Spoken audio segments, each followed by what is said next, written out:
मंदिर के घंटों में छुपी थी मौत, भगवान के प्रसाद में मिला था जहर, और धर्म के मुखौटे के पीछे थी एक कातिल औरत।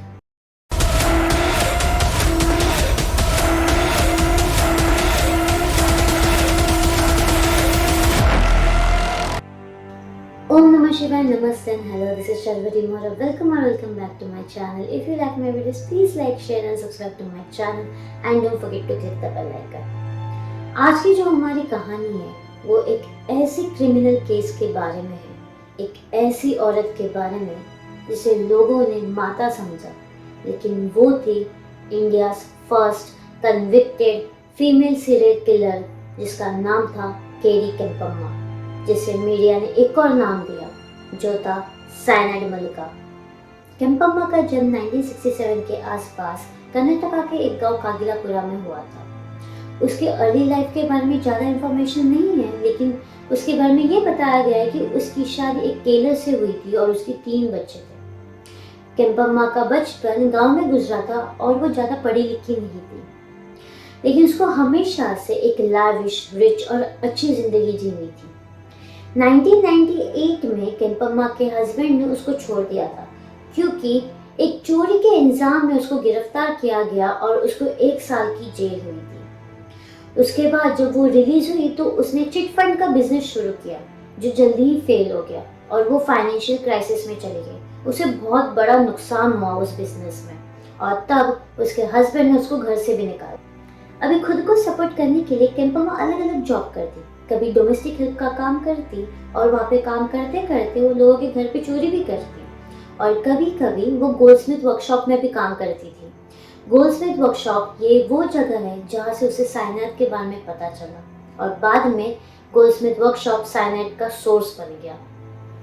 ये सब चल ही रहा था, लेकिन केम्पम्मा को लगा ये इतना काफी नहीं। फिर वो मंदिरों में जाने लगी, वहाँ पे सेवा करने लगी, वहाँ के रिलीजियस इवेंट्स में हिस्सा लेने लगी और धीरे धीरे लोगों के सामने खुद को एक माता के रूप में दिखाने लगी जो भक्ति की बातें करती थी, भजन कीर्तन करती थी, भगवान की बातें करती थी, लोगों के दुख दूर करने की बातें करती थी। और वहीं से उसके अंदर से एक नई पहचान पैदा हुई, एक शिकारी की, जो बाहर से एक भक्ति रूपी थी लेकिन अंदर से शातिर, चालाक और खूनी प्लानिंग करने वाली औरत थी। केम्पम्मा ने ये नोटिस किया कि मंदिर में अक्सर औरतें आती थी। ये औरतें इमोशनली वल्नरेबल थी, किसी को संतान की टेंशन, किसी को जिंदगी में परेशानी, किसी को पैसे का बोझ, किसी की शादी में परेशानी, और ऐसी औरतों को फंसाना बहुत ईजी था और केम्पम्मा ने वैसे ही किया। पहले इन औरतों से वो बात करती, फिर उनको मैनिपुलेट करती, अपने जाल में फंसाती और इनसे वादा करती कि मंडल पूजा करने से उनका सारा दुख, दर्द, पीड़ा सब दूर हो जाएगा, और वो बेचारी औरतें मान भी जाती। केम्पम्मा का प्लान बहुत ईजी था।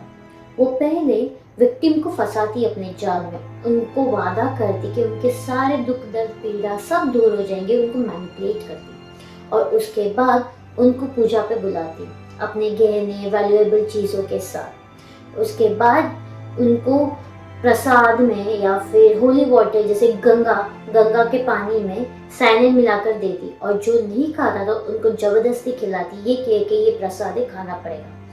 वो खाने के बाद या पीने के बाद, साइनाइड पीने के बाद जो विक्टिम्स थे उनकी कुछ ही देर में मौत हो जाती और वो वहाँ से सारी वैल्यूएबल चीज़ें, गहने, पैसे लेके भाग जाती। वो क्राइम सीन ऐसे बनाती जैसे कि लोगों को लगे कि ये नेचुरल डेथ है। साइनाइड तब तक डिटेक्ट नहीं होता पोस्टमार्टम में जब तक आप स्पेसिफिकली टेस्ट ना करो, इसलिए उसके लिए ये इजी बन गया था कि वो प्रसाद या गंगा के पानी में साइनाइड मिला के उनको पिला दे या खिला दे। ये सब करके वो भाग जाती। अभी केम्पम्मा को साइनाइड मिलना बहुत इजी हो गया था क्योंकि वो पहले गोल्डस्मिथ वर्कशॉप में काम करती थी। वो वहाँ पे जाके बोलती थी कि मुझे ज्वेलरी साफ करना है, इसलिए मुझे साइनाइड चाहिए, तो लोग उसे दे भी देते। केम्पम्मा ने पहला मर्डर 19 अक्टूबर 1999 में हॉस्कोट में किया।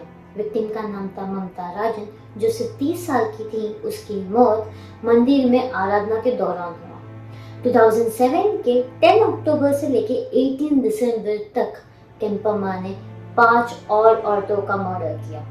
उनके नाम थे एलिजाबेथ, मुयम्मा, पिल्लम्मा, नागवेनी और यशोदम्मा। केम्पम्मा के नाम पे 6 कंफर्म मर्डर्स है और एक एलिज्ड विक्टिम जिसका नाम रेणुका जो सिर्फ 22 साल की थी। 7 दिसंबर 2006 कोलार डिस्ट्रिक्ट के एक टेम्पल डॉर्मेटरी से रेणुका गायब हो गई।